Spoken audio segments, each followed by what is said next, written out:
Betul ke tengok saya gosok mata saya banyak kali. Saya gosok mata saya banyak kali. Lepas tu time tu saya duduk saya tengok tenung je tingkap tu. Lepas tu tiba-tiba, secara tiba-tiba saya nampak ada.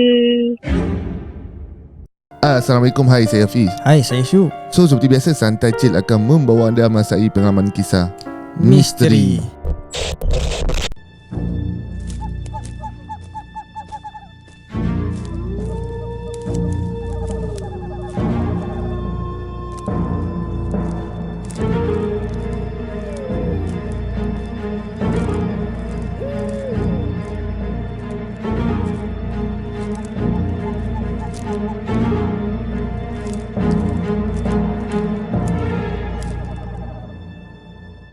Bismillahirrahmanirrahim. Wallahu ashaddu ba'san wa ashaddu tanqila. Fallahu khairun hafiza wa huwa arhamur rahimin. Dan yakni ingatlah, Allah amatlah besar kekuatannya dan amatlah berat azab seksanya. Allah jualah penjaga yang sebaik-baiknya, dan dialah jua yang maha mengasihani dari siapa sahaja yang menaruh belas kasihan. Baik, sebelum kita mulakan video macam biasa, aku nak memperkenalkan iaitu Export Overseas Academy, yang mana menawarkan untuk sesiapa pun yang tengah free, iaitu suri rumah ke, pelajar ke, ataupun yang berkelapangan, ada masa lebih nak cari duit tepi. Inilah kita ada Export Overseas Academy yang mana boleh belajar untuk buat duit tepi dengan eBay. Betul, dan bestnya kelas Dr. Zul Arifin ni, dia tak kira korang ni latar belakang pendidikan macam mana sekalipun, dia ajak korang untuk belajar macam mana nak guna eBay ni, macam mana nak berniaga, dan macam mana nak jana pendapatan melalui eBay ni. Dan yang pasti korang boleh klik dekat link kat bawah ni. Korang boleh pilih nak belajar secara online ke, nak face to face ke, nak senang faham pun, macam-macam ada. Betul, jadi kalau nak belajar ni kena ada Sifu kat mana? Daftar dulu, link ada dekat di bawah. Okay, baik, jadi sebelum tu jangan lupa like, share dan subscribe. Yang dah subscribe, thank you so much. Dan kepada korang yang mana ada social media seperti Instagram dan juga TikTok, boleh follow kami rapat-rapat. Dan pada korang yang mana nak berkongsi cerita di platform Santai Chill, boleh tekan link WhatsApp di description juga, dan bagi tahu korang ada cerita seram nak kongsi dengan kami. Baik, malam ni bagi aku ni kita first time kita ada caller daripada tempat sejuk. Mana tu? Kita pun tak nak, kita dengar lah dulu caller ni daripada mana dulu. Kita minta perkenalkan diri dulu. Assalamualaikum. Waalaikumsalam. Hai Syuk, Hafiz, sihat ke? Alhamdulillah sihat. Belum puasa ni kan. Okay, tadi Hafiz ada mention kata tempat sejuk, jadi elok kita berkenalan dulu kan. Okay, boleh saya perkenalkan diri? Okay, saya Zati. Saya asal sebenarnya daripada Johor, tapi saya anak perantau lah kiranya. So saya sekarang ni dekat Cameron Island. Menetap ke macam mana? Sekarang ni menetap kat sini. Okey. Ni atas faktor kerja lah kan? Betul. Okey, baik. Okey Zati, apa khabar? Alhamdulillah, baik. Okey, baik. Jadi Zati, bila dah call Santai Chill ni, yalah kita mestilah nak dengar cerita seram ataupun cerita misteri. Jadi cerita apa yang Zati ada? Okey, cerita malam ni mostly pasal semasa saya dekat tempat saya belajar dulu. Dekat Port Dickson. Okay, ni cerita seram tempat belajar lah. Betul. Okey, baik. Jadi kita pun dah tak sabar nak dengarkan cerita daripada Zati. Tanpa membuang masa, kita mempersilakan cerita yang pertama, dipersilakan. Bismillahirrahmanirrahim. Okey, terima kasih Santai Chill sebab jemput, sebab invite saya untuk bercerita. Sebenarnya ni macam kira saya nak bagi tahu, sebenarnya saya pernah casting dengan shoot sebelum ni. Oh iya ke? Bila tu? Dalam tahun lepas macam tu lah. Dah lama lah. Yelah, kita pasal bila dah lama, dah banyak sangat ni, kita terpaksa dia banyak queue lah. Banyak queue, lepas tu kita pula kena kedepankan orang yang lebih yang kita dah pilih, kita dah buat sorting kan. Jadi Alhamdulillah kali ni naik balik nama Zati. Okey, baik. Okey, terima kasih Zati kerana sudi nak berkongsi di platform kami. Jadi sorry lah kalau dulu bukanlah tak terpilih, cumanya mungkin masa tu dia lambat sikit lah. Tak apa. Okey, saya mula cerita boleh? Okey, baik. Okey, kejadian ni waktu 2018. Waktu tu saya baru lepas, kiranya setahun lepas SPM macam tu lah. So So saya waktu SPM kiranya saya tak pernah duduk asrama.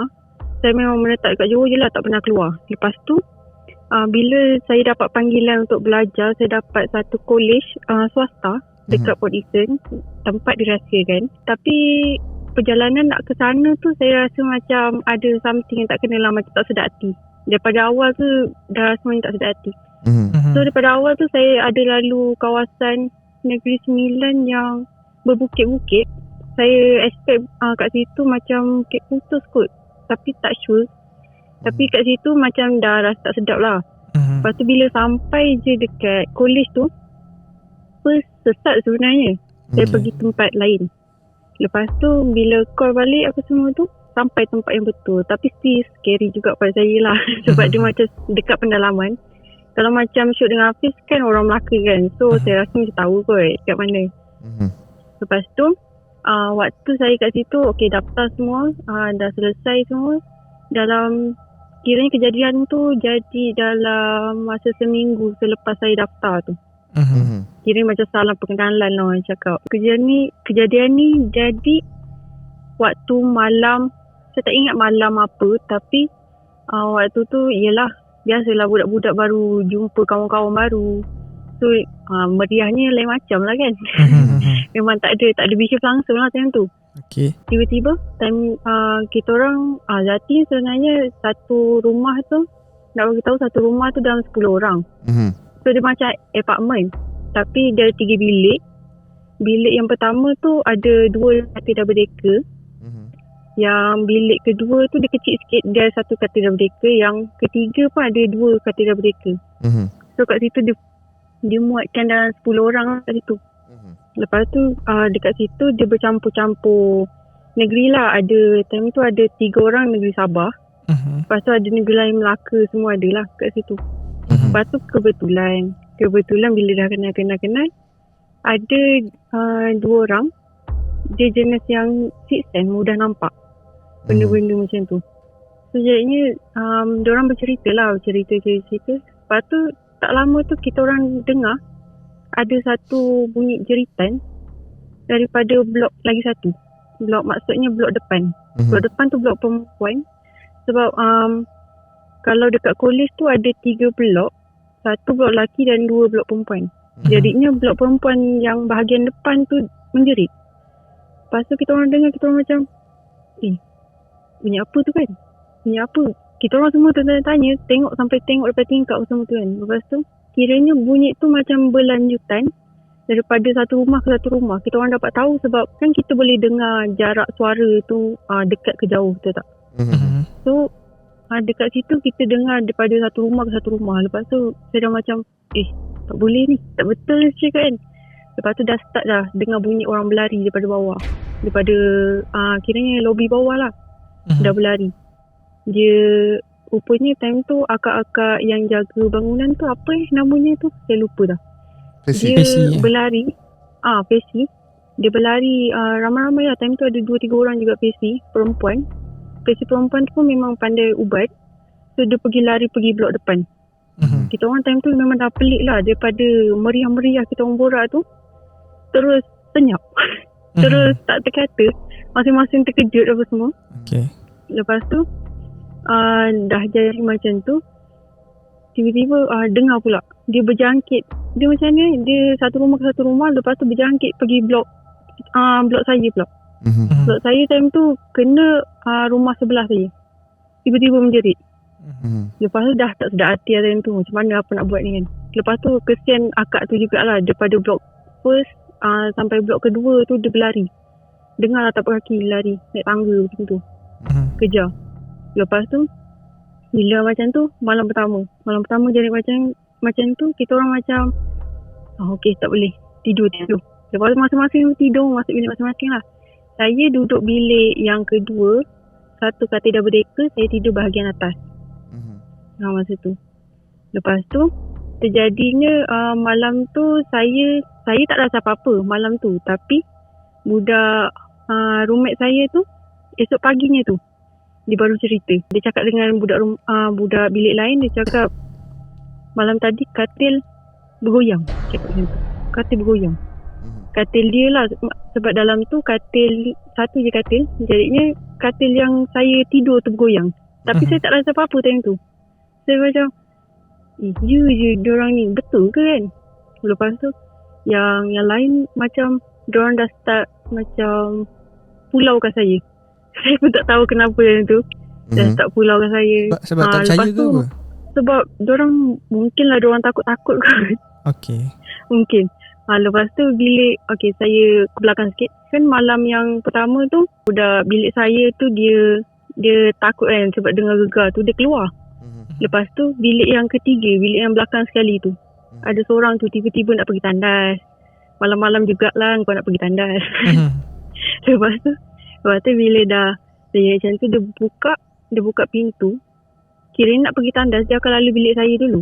Tapi bila dia buka pintu, ada satu angin yang kuat menerpa muka dia. Macam laju gitu. Dia cerita.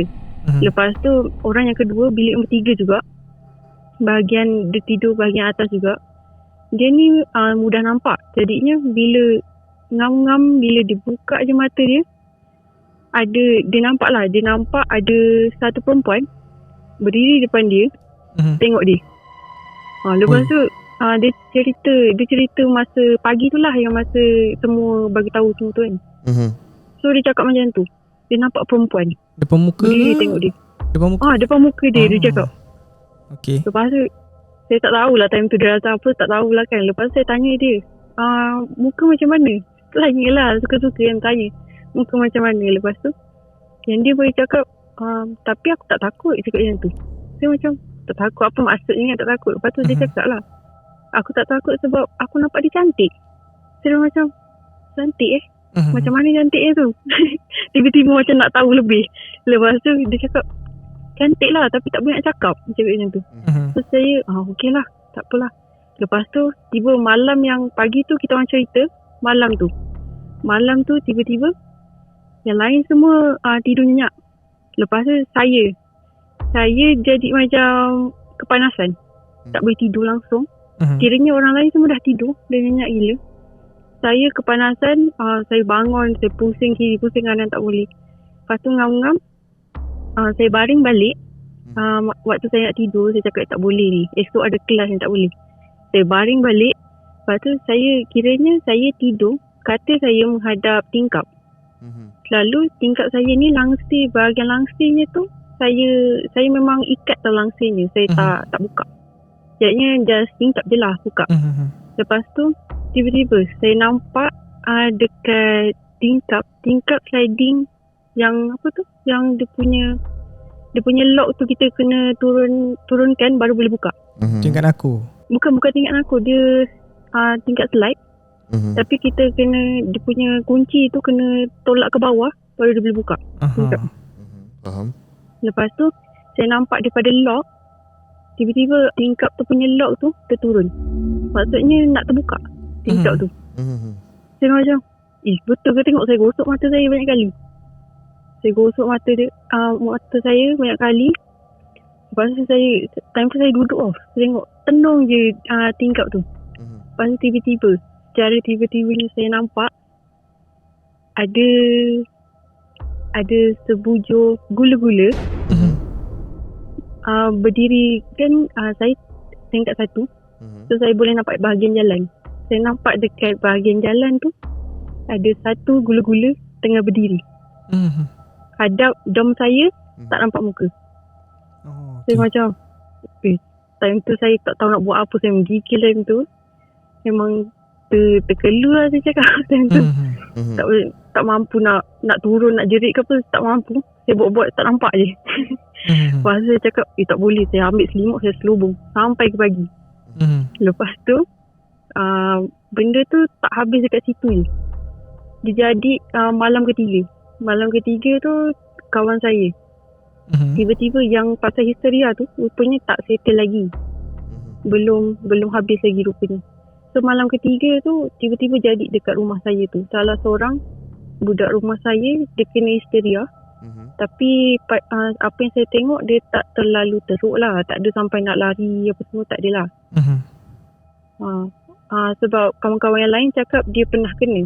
Jadinya mungkin dia mudah kena lagi lah kalau dah kena sebelum ni kan. Lepas tu bila dia dah kena tu, akak yang Fesi tu dia datang rumah saya. Adalah budak rumah yang dia call akak tu. So akak tu datang. Akak tu ubat. Tapi yang peliknya time akak tu ubat, saya tak duduk dekat dengan kawan saya yang berubat tu. Sebab yang lain dia akan pegang kawan saya yang kena tu. Ramai-ramai lah pegang. Jadinya akak tu ubat. Saya seorang je duduk jauh-jauh. Saya pun tak tahu kenapa time tu saya duduk jauh. Lepas tu ada seorang kawan saya, dia tengok saya pelik tu. Time tu tengok saya muka macam pelik, mata macam tak berkelip macam tu.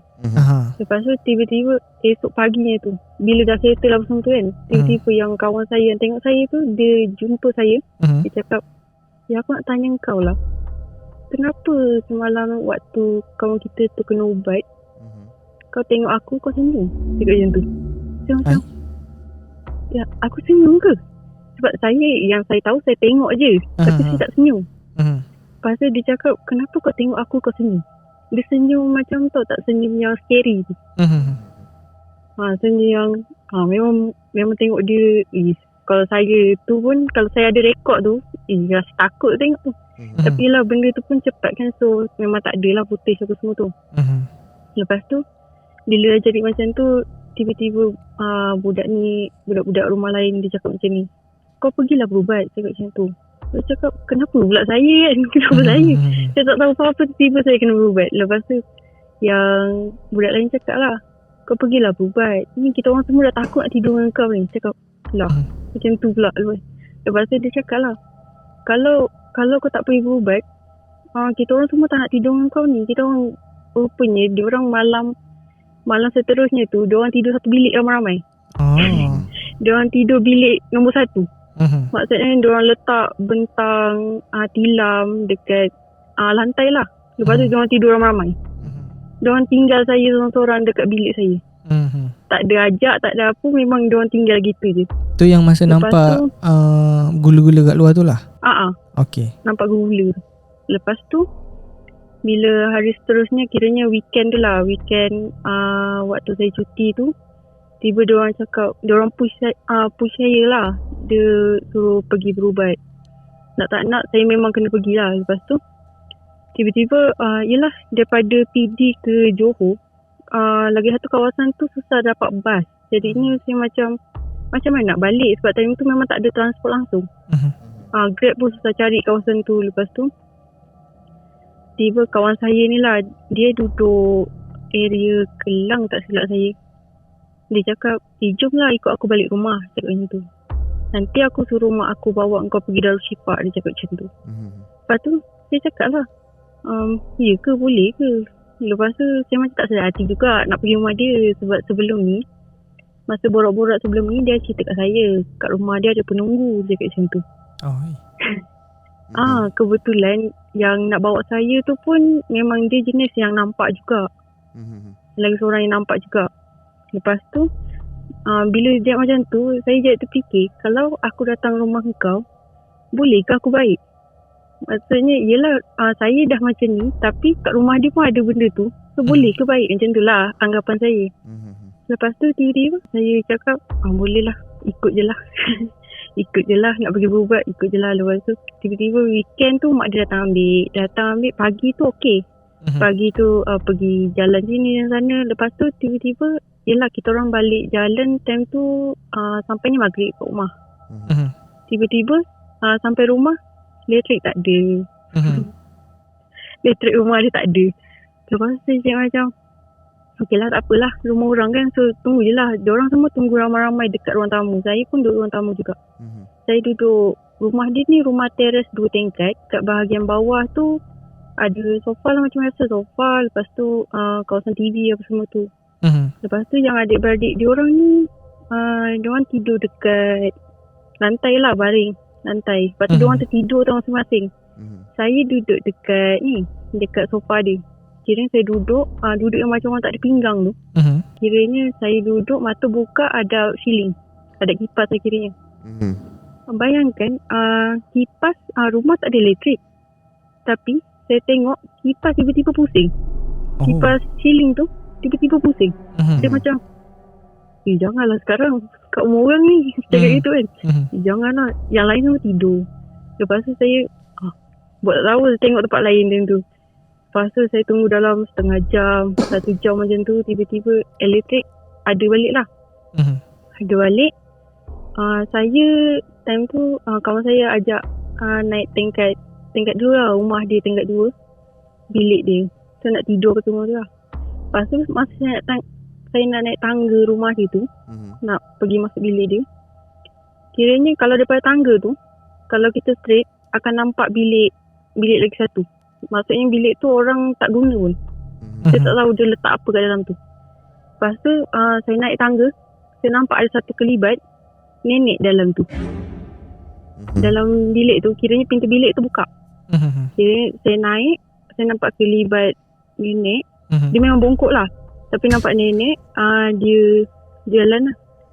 Tapi kelibat tu macam hitam, tapi kita macam boleh rasa lah yang tu nenek. Macam tu. Lepas saya dah macam terberhenti kat tangga, saya diri je.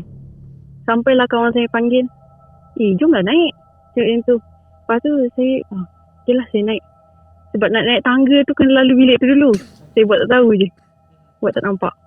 Lepas saya masuk bilik dia, time tu memang saya tak boleh tidur. Panasnya lain macam. Padahal kipas memang 2-3 juga kipas dalam bilik tu. Panasnya lain macam. Saya jadi macam tak boleh ni. Ke sini salah, ke sana salah. So saya duduk. Lepas saya dengar macam-macam lah bunyi kat situ. So saya cakap tak boleh. Saya call mak saya malam tu juga. Saya call time tu pukul 11 ke 12 macam tu. Saya call mak saya malam tu juga. Kebetulan mak saya belum tidur. Mak saya kat Johor. Dia angkat call, dia cakap macam mana, okey ke apa semua kan. Lepas tu kebetulan juga pakcik saya ada duduk nilai. Jadinya mak saya, dia suruh pakcik saya ambil saya malam tu juga. Dekat rumah kawan saya ni. Kiranya memang tak boleh lagi. Saya rasa macam memang tak boleh duduk situ. Ada something yang tak bagi saya duduk situ. Macam tu lah. Lepas tu bila dia macam tu, pakcik saya datang ambil saya, bawa balik rumah dia. Lepas tu esok paginya tu mak ayah saya datang lah ambil. Lepas tu bawa balik Johor. Saya ingatkan dah habis kat situ je lah. Tiba-tiba pakcik saya call. Saya sampai, kiranya family saya sampai di rumah. Pakcik saya call. Dia cakap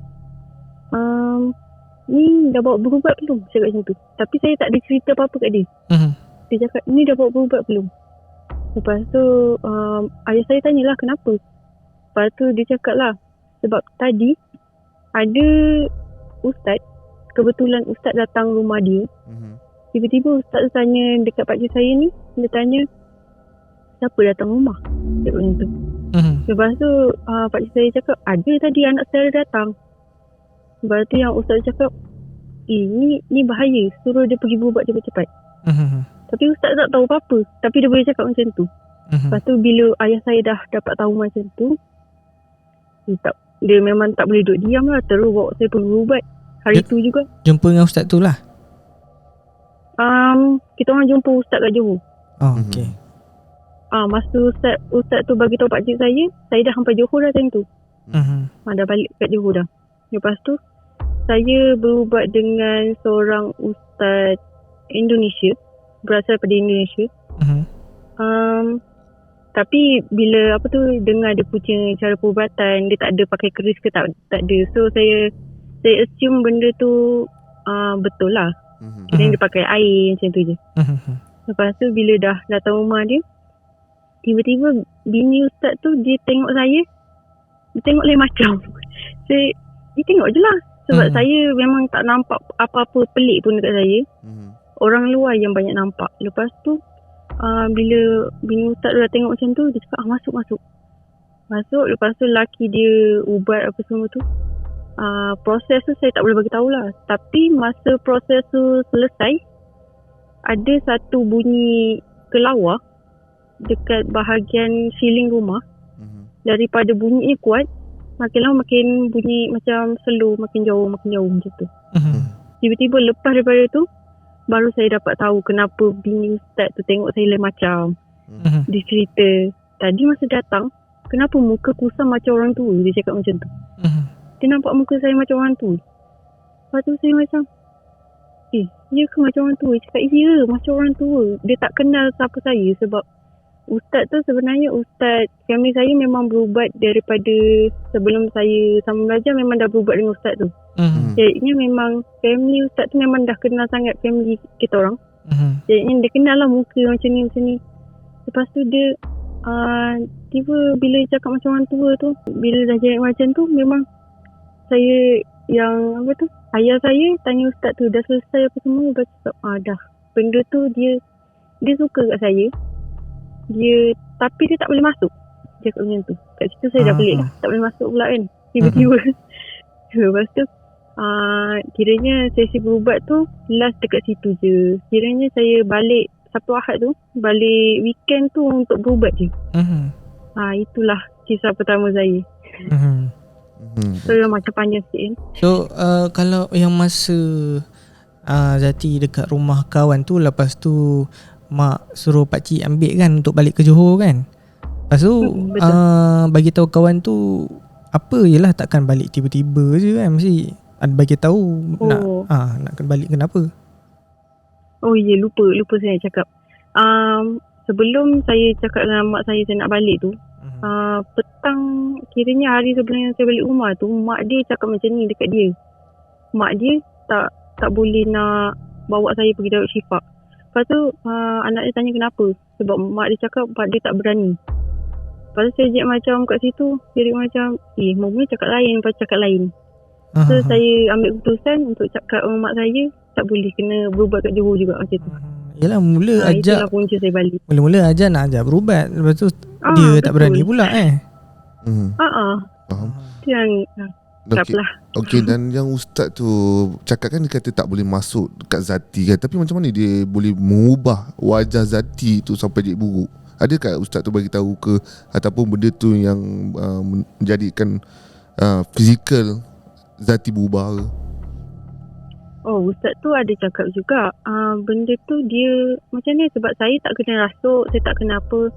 Kiranya saya tak nampak apa yang berubah dekat saya, tapi orang lain nampak apa yang berubah dekat saya. Mungkin mata orang lain benda tu tutup, benda tu jadi menyerupai saya ke apa semua tu kan. Dia ubah muka saya ke, yang tu saya tak tahulah. Tapi memang saya tak ada rasa apa-apa. Saya rasa macam okey je. Orang tanya saya okey je, sebab saya tak ada rasa macam kena rasuk ke apa ke, tak ada. Baik. Dan yang benda yang masuk tu ustaz tu beritahu apa? Adalah nenek ke, ataupun bungkus yang Zati nampak tu? Kalau yang tu ustaz tak ada cakap, tapi dia cuma cakap yang tu lah, benda tu suka saya. Benda tu nak saya, tapi dia tak boleh nak masuk macam tu. Tak tahulah punca dia. Tak tahu punca dia datang dari mana sebab yelah kalau nak kata punca tu dari nenek, tapi kawan-kawan dah suruh berubat sebelum tu lagi kan. Jadi mesti ada benda yang kawan-kawan yelah tengok kenapa lain. Yelah bila senyum kan, kita tengok dia biasa-biasa, tapi kawan kita nampak yang kita ni senyum. Jadi kat situ sebenarnya kita pun tak tahu punca datang dari mana. Sama ada tempat belajar ke, ataupun sebelum tu lagi ke, ataupun sebelum masuk belajar lagi ke, ada tak? Memang mak tak ada cakap apa-apa ke? Okey, sebenarnya sebelum saya belajar tu, saya memang tahu yang saya ni sebenarnya mudah nampak. Tapi taklah sekuat macam orang yang sikit boleh nampak, taklah. Tapi memang mudah nampak. So benda-benda tu memang mudah ikut lah. Saya tak sure macam mana kan. Gitulah. Faham. Dan penerimaan kawan selepas berubat, adakah dia alami lagi benda-benda tu, ataupun dipersalahkan lagi Zati yang punca benda-benda tu datang ke? Penerimaan diorang mula-mula macam diorang tengok dia berubat ke, dah okey ke, macam tu lah. Tapi lama-lama tu diorang alhamdulillah lah, dapat kawan lagi lah macam tu. Okay, so mula-mula tadi diorang ni suruh berubat kan, tapi Zati masa tu curious tak nak tahu kenapa, apa benda yang diorang ni nampak dekat aku sebenarnya. Jadi lepas dah berubat apa semua, ada tak lepas tu diorang cerita lagi apa yang berlaku, apa yang diorang nampak Zati tak tahu? Yang tu saya tak ada cakap. Saya tak ada tanya pula apa yang diorang nampak kat saya. Tapi yang saya rasa lah, yang diorang tahu saya ada training silat malam-malam. Jadinya saya akan balik paling tak pun pukul 12 malam macam tu. Mungkin terbawa ke apa ke, saya tak pastilah. Pernah sekali tu saya balik, bawah saya punya rumah tu ada macam tempat taska budak-budak lah. Lepas tu saya naik, time tu pukul 12 malam. Saya jalan memang seorang-seorang. Saya tak tahu mana saya dapat keberanian tu jalan seorang. Tiba-tiba saya dengar ada budak menangis kat bawah tu. Lepas tu esoknya tanya, dia orang cakap bawah tu kan taska pagi je, mana sampai malam macam tu lah. Berani sangat kan. Ya.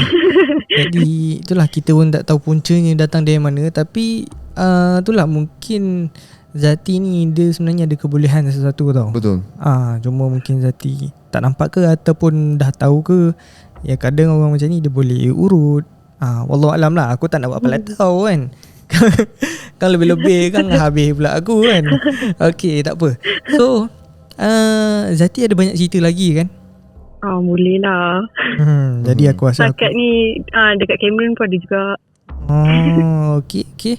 Jadi sampai sekarang Zati ni mudah untuk melihat ni makhluk halus. Sekarang saya sebenarnya saya dah pergi berubat baru-baru ni jugalah. Saya pergi berubat untuk tutup. Okay. Untuk tutup saya punya pandangan, tutup. Lepas tu ada berubat sikit lah untuk nantilah ada cerita seterusnya. Maksudnya ada cerita lah punca yang benda yang Zati boleh nampak ni. Ada punca ke? Ataupun daripada kecil memang dilahirkan memang boleh nampak sebenarnya? Saya sebenarnya daripada kecil memang boleh nampak. Tapi rupanya dekat di sebalik kisah yang saya boleh nampak tu punya ada benda lain. Ada yang meletakkan itu dekat saya macam tu.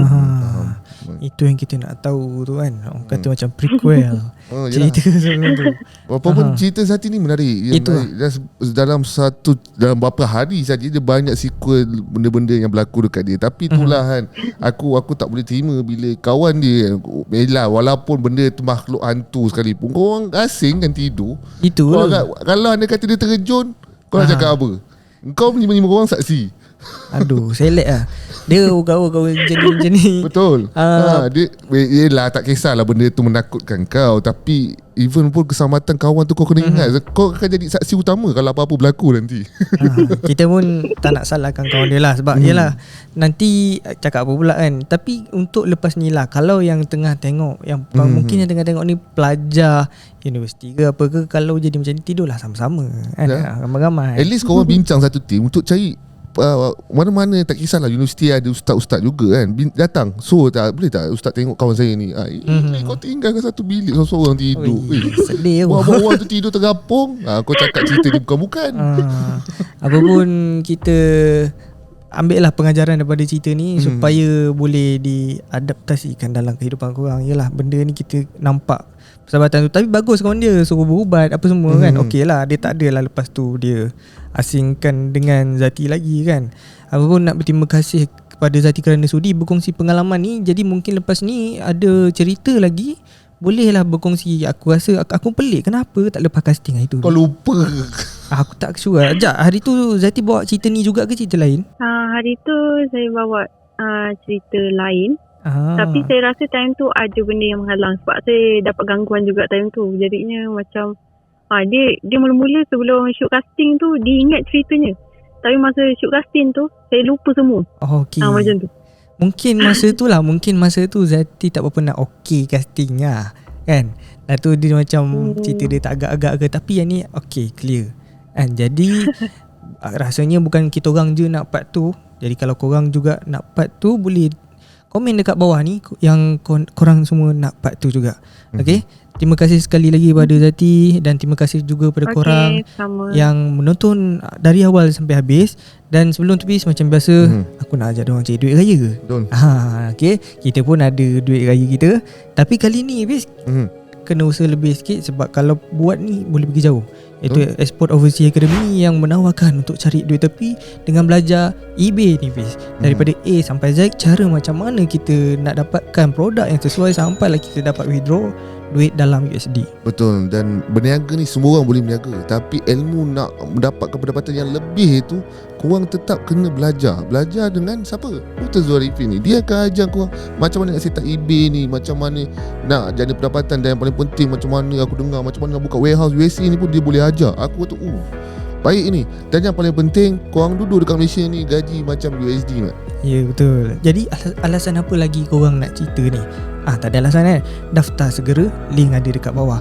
Dan jangan lupa like, share dan subscribe. Yang dah subscribe, thank you so much. Jumpa di next video. Assalamualaikum. Bye-bye. Bye-bye.